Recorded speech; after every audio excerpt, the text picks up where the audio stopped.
그날은 제가 파리 14구역에 있는 샹베리 유치원으로 제 딸 이레나를 데려다 주던 아침이었습니다. 이민 온 지 5년 이젠 이 거리가 제 일상이라 믿고 살았죠. 그날따라 이레나는 기분이 좋았습니다. 제 손을 잡고 한국 동요를 흥얼거리며 걷고 있었죠. 엄마, 오늘은 하늘이 참 예뻐요. 그 말에 저는 웃으며 대답했습니다. 그러게. 예쁜 말이네. 우리말로. 그 순간 샹베리 유치원 앞 벤치에 앉아있던 한 중년 여성이 고개를 돌리며 저를 노려보았습니다. 그리고 다가와 말했습니다. 여긴 프랑스예요. 가정부인 줄 알았네요. 그런 말 애한테 쓰지 마세요. 교육에 안 좋아요. 그 말에 제 딸 이레나는 제 손을 놓고 뒤로 물러섰습니다. 그리고 저에게 속삭였습니다. 엄마, 한국말 하지 마. 혼나는 거야? 그 순간 제 마음이 무너졌습니다. 하지만 저는 아무 말도 하지 않았습니다. 유치원 입구에서 줄리엥 선생님이 제게 다가왔습니다. 그는 제 이름도 기억하지 못한 채 말했습니다. 아, 당신이 이레나 엄마세요? 여기선 그런 언어 사용은 좀 자제해 주시죠. 어떤 언어를 말씀하시는 건가요? 제가 묻자 그는 피식 웃으며 답했습니다. 뭐라고 하셨는지도 모르겠더라고요. 아이 교육엔 별로 좋지 않죠. 불편해하시는 분도 계시고요. 그 자리에 있던 로즈 원장, 그리고 몇몇 학부모들 도제게 무언의 시선을 보냈습니다. 저는 말없이 고개를 끄덕이고 돌아섰습니다. 그날은 이레나에게 작별 인사조차 건네지 못했습니다. 유치원 문을 나서는 대등 뒤에서 누군가가 낮은 목소리로 말했습니다. 가정부인 줄 알았더니 학부모였네. 그 말은 제 등 뒤로 꽂혔고 저는 또다시 침묵을 택했습니다. 다음 날 아침이었습니다. 파리 14구 행정청에서 연락이 왔습니다. 보호자 조사가 필요하다며 출석을 요청한 것이었습니다. 무슨 일인지도 모른 채 저는 정해진 시간에 아이를 맡기고 행정청으로 향했습니다. 하지만 도착하자마자 경비원이 저를 입구에서 막았습니다. 여기서 기다리시죠. 보안 확인이 필요합니다. 그 말이 끝나자마자 2명의 남성이 제게 다가와 말했습니다. 윤지영 씨 맞습니까? 이쪽으로 따라와 주시죠. 복도 끝 작은 방으로 저는 말없이 들어갔습니다. 책상 하나, 의자 2개. 그리고 저를 바라보는 냉담한 시선. 그들은 말했습니다. 아이에게 부적절한 언어를 가르쳤다, 타국 문화를 강요했다, 다른 학부모가 불쾌해했다. 저는 단 한마디도 하지 않았습니다. 왜냐하면 말해봤자 이 사람들은 제 말을 이해할 준비가 안 되어 있었으니까요. 그날 제 국적도 정체도 이름도 전부 낯선 이들의 종이 위에서 의심의 대상이 되어 있었습니다. 그리고 그들은 제 마지막 말을 이렇게 기록했습니다. 진술 없음. 며칠 뒤 저는 다시 유치원으로 향했습니다. 그날은 아이가 준비물을 깜빡해 직접 챙겨다 주려던 길이었습니다. 현관 앞에서 교사는 저를 보더니 고개를 저었습니다. 오늘부터는 보호자 입실이 어렵습니다. 이해할 수 없었습니다. 무슨 이유인지 물었지만 그녀는 곧바로 눈치를 주었습니다. 뒤에서 원장이 걸어왔습니다. 윤 씨, 잠시 말씀 좀 드릴까요? 작은 상담실. 그리고 들려온 말. 다른 학부모가 불편을 호소했습니다. 공용 공간에서 너무 낯선 언어를 사용하신다며. 아이 엄마가 뭐 그런 말을 써요? 저는 아무 말도 하지 않았습니다. 웃지도 않았고 항의하지도 않았습니다. 그저 제 손에 들려있던 필통만 책상에 조용히 올려두었습니다. 그날 이후였습니다. 아이의 표정이 바뀌기 시작한 건요. 엄마, 내 이름이 이상하대. 저는 아무 말도 하지 않았습니다. 애들이 그러는데 한국은 가난해서 언어가 별로래. 그래서 내가 한국어 쓰면 안 좋대. 그 말을 듣는 순간 제 안에 무언가가 서서히 꺼져가는 느낌이었습니다. 아이에게 뭐라 말해야 할지 생각이 나질 않았습니다. 저는 고작 이름 하나, 고작 말 한마디로 우리의 역사가, 우리의 정체성이 부끄러움이 되어버린 그 순간을 그저 바라만 보고 있었습니다. 며칠 뒤 담임 교사가 제게 전화를 걸어왔습니다. 윤지영 씨, 아이가 오늘 발표를 안 했어요. 질문에도 고개만 숙이고 아무 말도 안 하더라고요. 혹시 집에서 무슨 일 있으셨어요?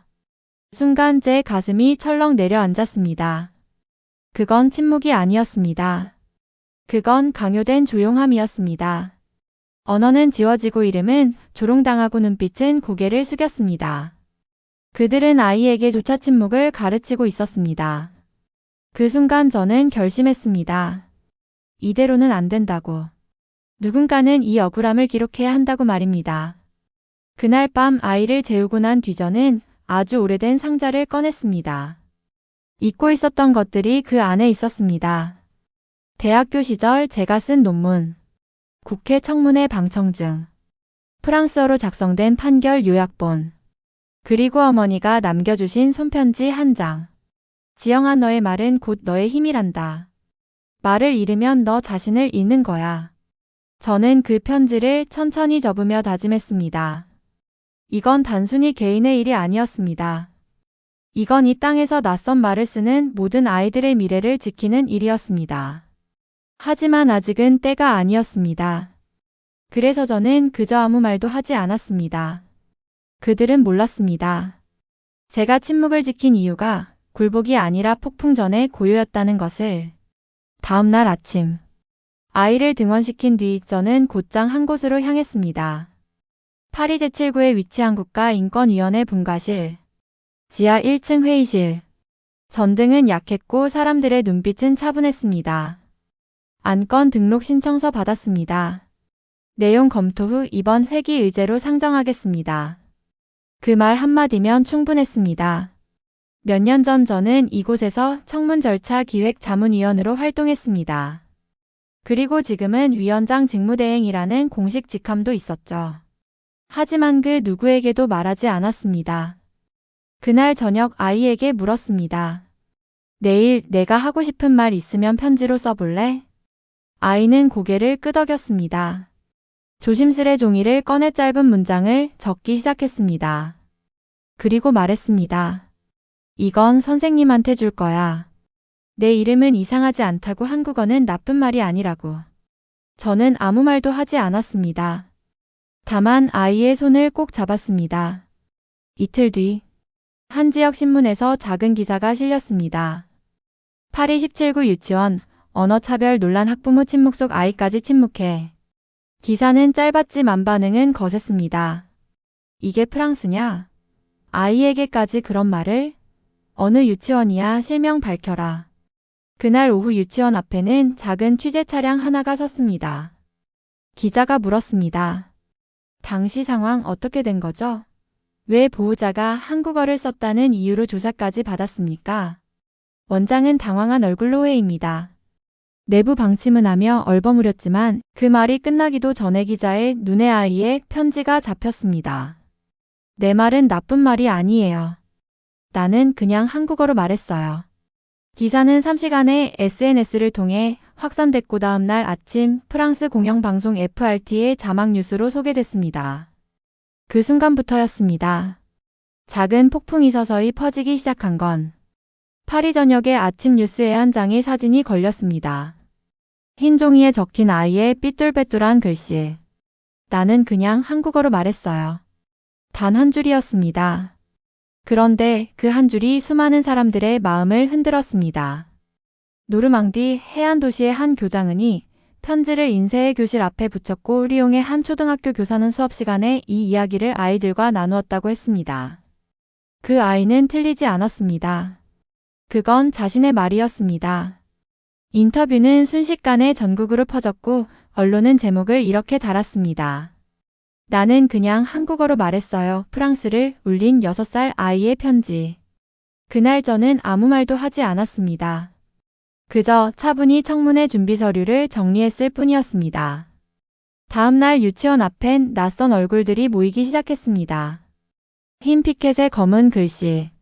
존중은 언어에서 시작된다. 아이의 편지를 들고 온 할머니도 아이 손을 잡고 선 엄마, 지팡이를 짚고 서 있던 중년 남성. 그들은 말없이 서 있었습니다. 누구도 소리치지 않았고 누구도 욕하지 않았습니다. 다만 가슴팍에 아이의 편지를 인쇄한 배지를 달고 있었습니다. 그날 원장은 결국 기자회견을 열었습니다. 본 기관은 차별을 의도하지 않았습니다. 혼선과 오해가 있었다면 유감입니다. 하지만 그 말을 듣고 있던 저는 조용히 수첩한 귀퉁이에 이렇게 적었습니다. 기관장 명칭 표기 오류 공식조사 요청 사안으로 검토. 그 순간 제 안의 직무가 깨어나기 시작했습니다. 이틀 뒤 국가인권위원회 긴급 공청회 일정이 공개됐습니다. 17구 유치원 언어 차별 사안 관련 긴급 청문회 개최 결정. 장소는 파리 국립이사당 내 청문실. 일시는 그로부터 정확히 3일 후. 그리고 담당 위원장 명단에 올라있는 이름. 윤지영. 전문 사회적 언어 소수자 인권보호. 언론은 바로 반응했습니다. 그녀가 누구냐? 이 사건과 관계된 거 아니냐? 왜 지금까지 침묵했느냐? 저는 그 모든 질문에 그 어떤 말도 하지 않았습니다. 다만 정장을 꺼내 다렸고 공식 휘장을 천천히 가슴에 달았습니다. 청문회가 열릴 그날까지 제 이름은 뉴스에 오르지 않을 겁니다. 그러나 그들이 몰랐던 건재가 어떤 자리에서 무슨 말을 하게 될 사람이었는가 하는 사실이었습니다. 청문회를 이틀 앞둔 저녁. 딸 아이가 제 무릎 위에 앉아 소곤소곤 물었습니다. 엄마, 그 선생님이 혼났으면 좋겠어? 저는 대답하지 않았습니다. 아니, 못했습니다. 아이의 눈엔 분노도 없었고 억울함도 없었습니다. 그저 그날 유치원 앞에서 엄마가 아무 말도 못했던 게 궁금했을 뿐이겠지요. 저는 조용히 아이를 안고 이렇게 말했습니다. 사람은 자기 말이 잘못됐는지 모르고 말할 때가 있어.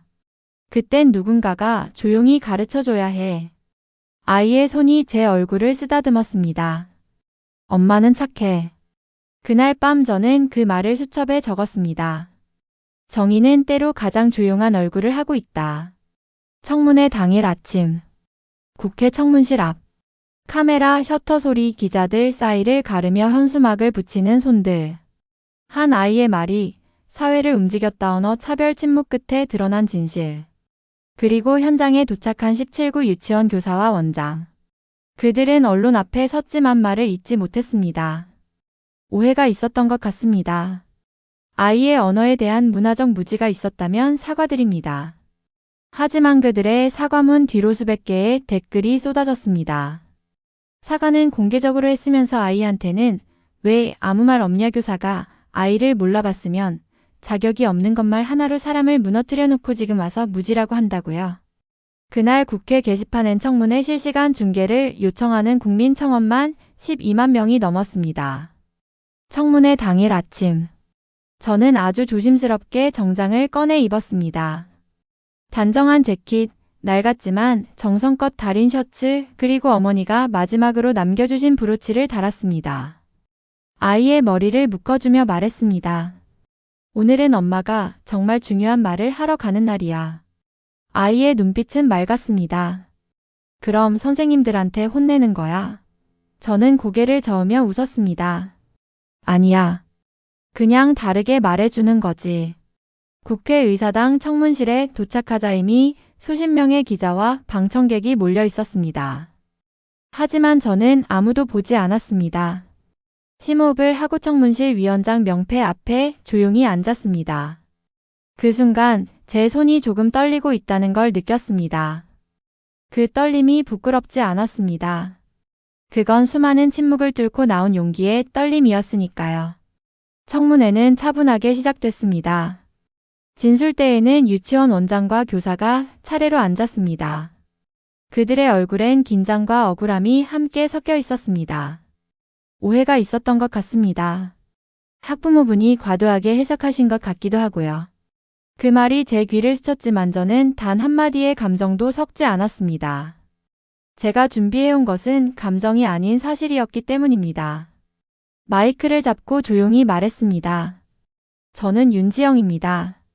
이 사안에 대해 학부모로서가 아닌 국가인권위원회 위원장 대행으로 진술하겠습니다.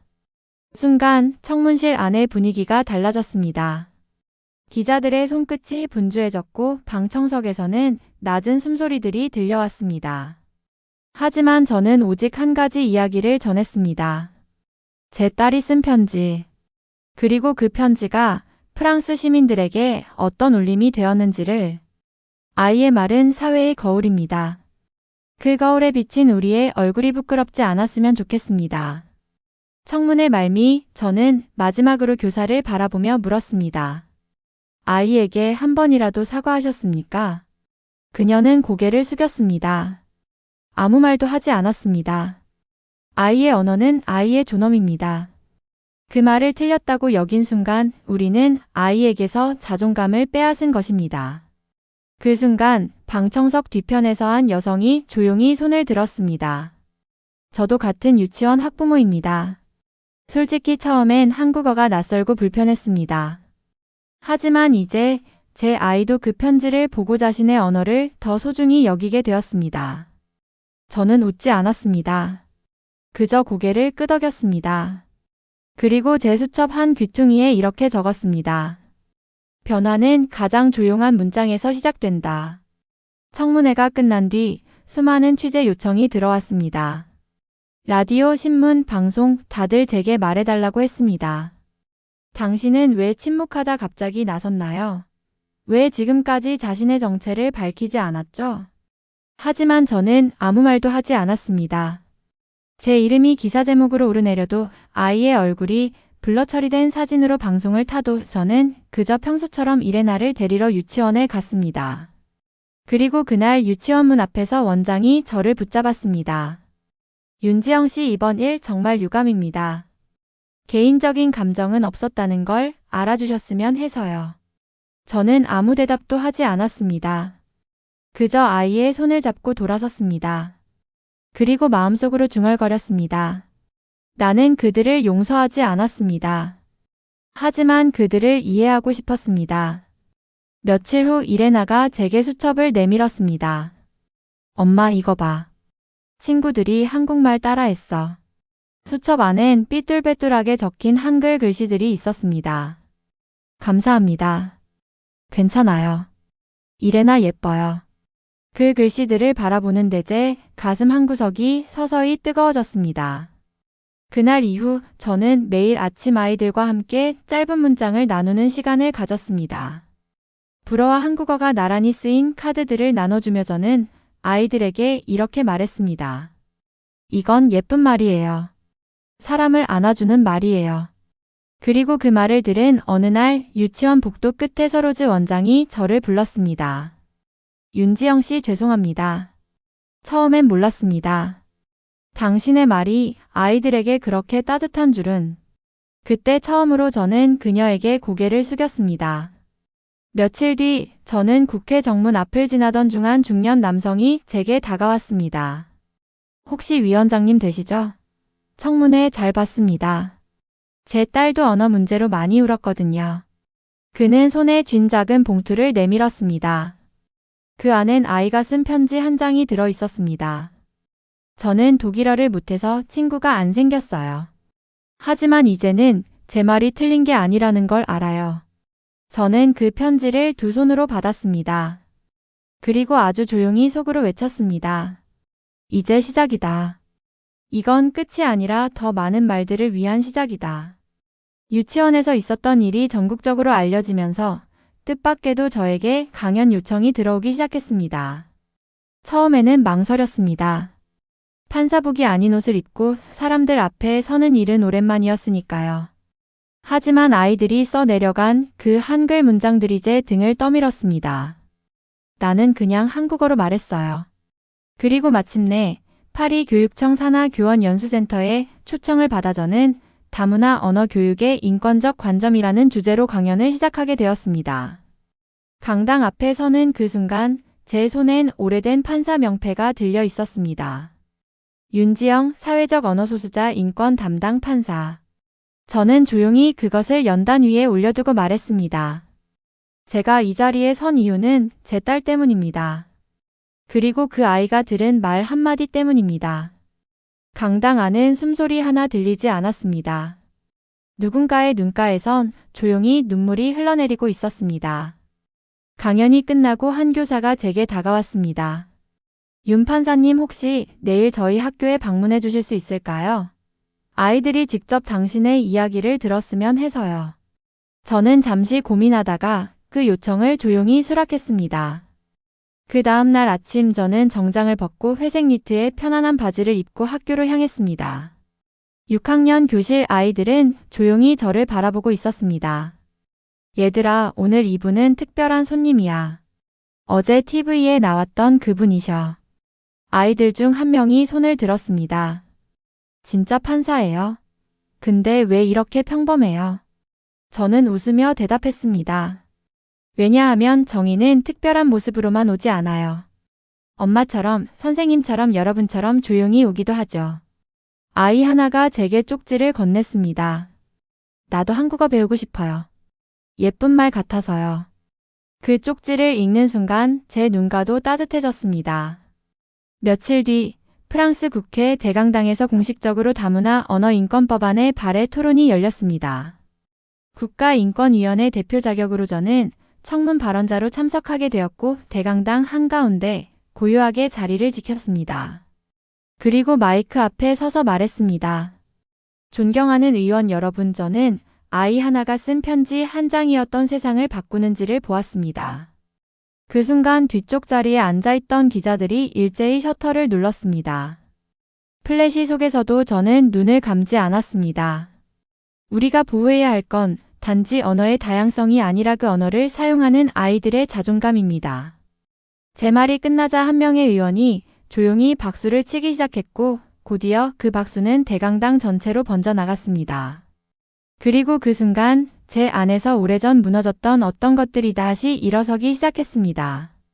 청문회 이후 유치원 측은 처음으로 공식 해명 자리에 섰습니다. 언론 앞에서 원장은 떨리는 목소리로 말했습니다.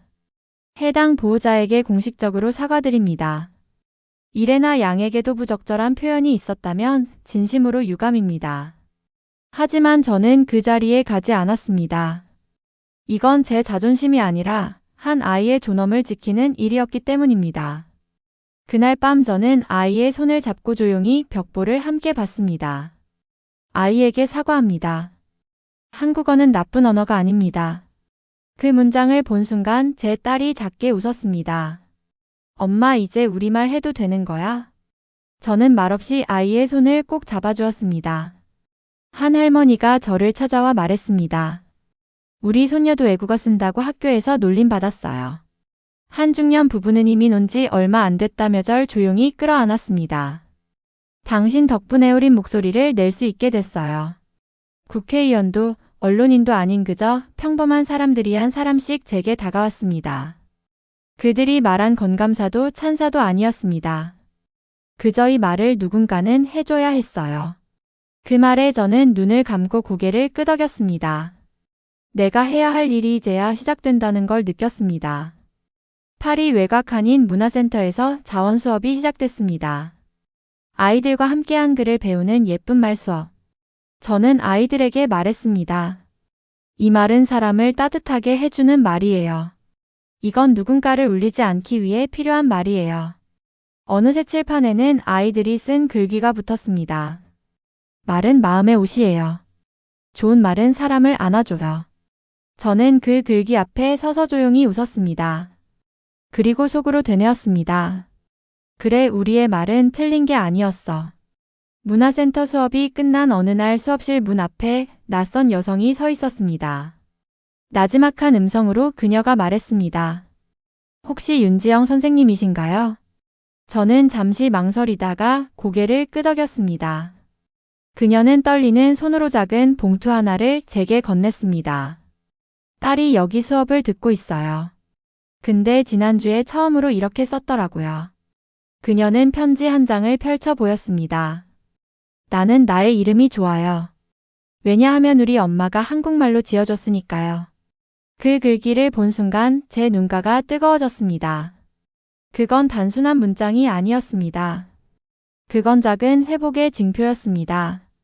언어를 빼앗겼던 한 아이가 자기 목소리를 되찾아가는 순간이었습니다. 그녀는 고개 숙여 말했습니다.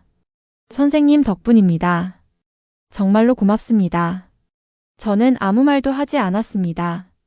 다만 그 아이의 편지를 제 가방 안에 조심스레 넣었습니다. 그리고 그날 밤 저는 다이어리를 꺼내 이렇게 적었습니다. 우리말은 살아있다. 사람의 이름으로 그 마음속에서. 며칠 뒤였습니다. 프랑스 국립도서관 어린이 교육부서에서 연락이 왔습니다.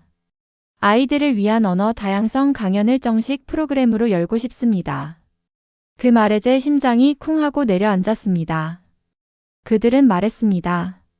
당신의 수업이 한 언어를 넘어 사람을 변화시켰다고 믿습니다. 그 순간 지난 수개월이 떠올랐습니다. 유치원 앞에서 외면당하던 나. 딸의 손을 놓고 돌아서야 했던 그날. 침묵이라는 이름의 사슬 속에서 그저 숨죽였던 시간들. 그리고 지금 이 자리에 선 나. 저는 조용히 대답했습니다. 아이들에게 필요한 건 단어가 아니라 마음입니다. 그게 언어입니다. 그들은 고개를 끄덕였고 다음 달부터 한국어와 정체성이란 이름의 소규모 프로그램이 시작됐습니다. 도서관 입구에는 이런 문구가 적힌 포스터가 붙었습니다. 이 언어는 가장 늦게 왔지만 가장 따뜻했습니다. 강연이 소개되자 전국 각지에서 편지들이 날아들기 시작했습니다. 한 초등학교 교사는 이렇게 적었습니다. 제 반 아이 중 하나도 내 언어를 지킬 수 있어요 라고 말했습니다. 그건 모두 당신 덕분입니다. 한 이민자 부부는 한국어로 손수 쓴 편지를 보내왔습니다. 처음엔 창피했어요. 하지만 이젠 자랑스러워요. 이 언어는 우리가 버려야 할 게 아니라 지켜야 할 것이란 걸 배웠어요. 그리고 마지막으로 도착한 편지 하나. 수신인은 윤지영 판사님 귀하로 되어 있었습니다. 그 순간 제 눈에서 눈물이 흘렀습니다. 그 어떤 직함보다, 그 어떤 기사보다 그 한 줄이 제게 모든 걸 되돌려 주었습니다. 그동안 저는 제 이름도 언어도 정체성도 누군가에게 증명해야 했습니다. 하지만 이제는 그녀는 말했습니다.가 아니라 내가 말할 수 있습니다. 라고 당당히 말할 수 있었습니다. 며칠 전 이레나가 학교에서 상장을 받아왔습니다. 다문화 언어 발표회에서 가장 따뜻한 인사말을 했다고 합니다. 제 말은 틀린 말이 아니에요. 우리 할머니가 저한테 제일 먼저 가르쳐준 말이에요. 그날 밤 저는 아이를 재우고 오래된 박스 하나를 꺼냈습니다. 수십 장의 편지들, 누군가가 건네준 포스터, 아이들과 함께 만든 카드들. 그리고 그 맨 위에 아직도 빛이 바래지 않은 엄마의 손편지가 놓여 있었습니다. 지영아, 말을 지켜야 사람을 지킬 수 있단다. 그게 너의 이름이자 너의 싸움이란다. 저는 그 편지를 가슴에 품고 천천히 눈을 감았습니다. 그리고 속으로 되뇌었습니다. 엄마, 이제 저 말할 수 있어요. 이 목소리는 저 하나만을 위한 게 아니에요. 이제는 아무도 우리에게 그 말 하지 마세요라고 말하지 못할 겁니다.